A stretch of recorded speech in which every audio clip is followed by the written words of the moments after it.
নতুন অর্থবছরের শুরুতেই সঞ্চয়পত্রে মুনাফার হার কমিয়েছে সরকার, যা চলতি বছরের জুলাই থেকে কার্যকর হয়েছে। অর্থ মন্ত্রণালয়ের সর্বশেষ প্রজ্ঞাপন অনুযায়ী এখন সর্বোচ্চ মুনাফার হার 11.98%, যেখানে আগে ছিল 12.55%। বিশ্লেষকরা বলছেন, এই সিদ্ধান্ত মধ্যবিত্ত ও নির্ভরশীল শ্রেণীর উপর বাড়তি চাপ সৃষ্টি করতে পারে। এখন প্রশ্ন উঠছে, বর্তমানে সঞ্চয়পত্রে বিনিয়োগ কতটা লাভজনক ও যৌক্তিক?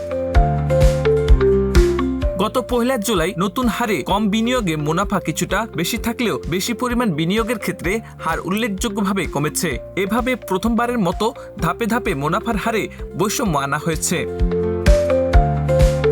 বিশেষ করে পরিবার সঞ্চয়পত্র ও পেনশনার সঞ্চয়পত্রে 5 বছর মেয়াদ শেষে মুনাফার হার কমেছে 0.57%। পেনশনার সঞ্চয়পত্রেও একই ধারা দেখা গেছে। এছাড়া 5 বছর মেয়াদী বাংলাদেশ সঞ্চয়পত্র, 3 মাস অন্তর মুনাফাভিত্তিক সঞ্চয়পত্র ও ডাক সঞ্চয় ব্যাংকের মেয়াদী হিসাবেও মুনাফার হার কমানো হয়েছে।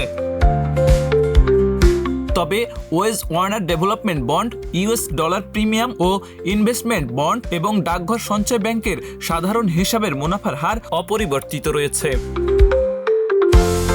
অর্থনৈতিক বিশ্লেষকদের মতে, মূল্যস্ফীতির এই সময়ে সঞ্চয়পত্রের মুনাফা কমানো বাস্তবে মধ্যবিত্তের সঞ্চয় নির্ভর খরচে বড় ধরনের প্রভাব ফেলবে। বিশেষ করে যেসব পরিবার অবসরের পর কিংবা নির্দিষ্ট আয়ের নির্ভরতায় সঞ্চয়পত্রে বিনিয়োগ করে সংসার চালায়, তাদের উপর বাড়তি চাপ পড়বে।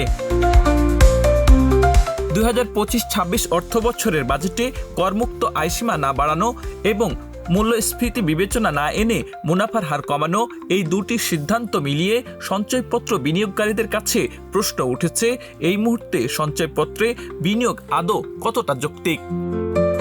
আব্দুল হাকিম, প্রজন্ম 24।